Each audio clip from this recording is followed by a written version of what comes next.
ಸದನದಲ್ಲಿ ಸಚಿವರನ್ನೇ ಪೇಚಿಗೆ ಸಿಲುಕಿಸದೆ ಕೈ ಶಾಸಕನ ಪ್ರಶ್ನೆ. ಶಾಸಕ ಭೀಮಣ್ಣ ನಾಯಕರಿಂದ ಎಲೆಚುಕ್ಕೆ ರೋಗದ ಬಗ್ಗೆ ಪ್ರಶ್ನೆಯನ್ನ ಕೇಳಲಾಗಿದೆ.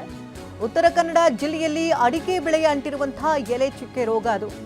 ಉತ್ತರ ನೀಡುವುದಕ್ಕೆ ತಡವಡಿಸಿದ್ದಾರೆ ಸಚಿವ ಎಸ್ ಮಲ್ಲಿಕಾರ್ಜುನ್. ಉತ್ತರ ಕೊಡುವ ವೇಳೆ ಪೇಚಿಗೆ ಸಿಲುಕಿದ್ದಾರೆ ಮಲ್ಲಿಕಾರ್ಜುನ್. ಹಳೆ ರೋಗ ಬಂದು ಅನೇಕ ತೋಟಗಳು ಈಗಾಗಲೇ ಹಾಳಾಗಿರುವಂತಹದ್ದು. ಇಂಥ ಸಂದರ್ಭದಲ್ಲಿ ತೋಟವನ್ನು ನಿರ್ವಹಣೆ ಮಾಡುವಂಥದ್ದು ಬಹಳ ಕಷ್ಟ. ಈಗಾಗಲೇ ತೋಟಗಾರಿಕೆ ಇಲಾಖೆ ಅಧಿಕಾರಿಗಳು ಮತ್ತು ಸೈಂಟಿಸ್ಟ್ಗಳು ಬಹಳಷ್ಟು ಪ್ರಯತ್ನ ಪಟ್ಟು ಕೂಡ ಇದು ಹತೋಟಿಗೆ ಬರದೇ ಇರುವಂತಹದ್ದು.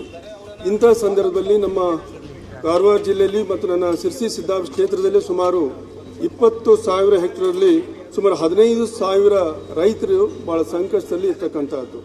ಈ ರೈತರಿಗೆ ಸರ್ಕಾರ ಮುಂದೆ ಬಂದಿಲ್ಲ ಅಂತಂದರೆ ಅವ್ರ ನಿರ್ವಹಣೆಯನ್ನು ಮಾಡೋಕ್ಕಾಗದಿರ್ತಕ್ಕಂಥ ಸಂದರ್ಭದಲ್ಲಿ ಅವರು ಕೂಲಿನೂ ಮಾಡೋಕ್ಕಾಗದಿರ್ತಕ್ಕಂಥ ಸಂದರ್ಭ ಇವತ್ತು 15,000 ರೈತರಿಗೆ ಬರೀ ನನ್ನ ಕ್ಷೇತ್ರದಲ್ಲೇ ಆಗಿರುವಂತಹದ್ದು.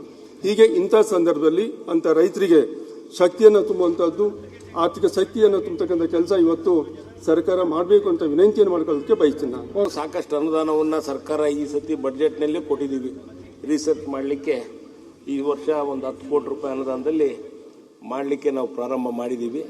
ಮತ್ತು ಈಗ ಅವ್ರೇನು ಹೇಳಿದ್ರು ಅದಕ್ಕೆ ನಮ್ಮ ಇನ್ಶೂರೆನ್ಸ್ ಪಾಲಿಸಿ ಮುಖಾಂತರ ಸಾಕಷ್ಟು ಇನ್ಶೂರೆನ್ಸ್ ರೈತರಿಗೆ ಕೊಡುವ ವ್ಯವಸ್ಥೆನ ಮಾಡ್ತಾ ಇದೀವಿ.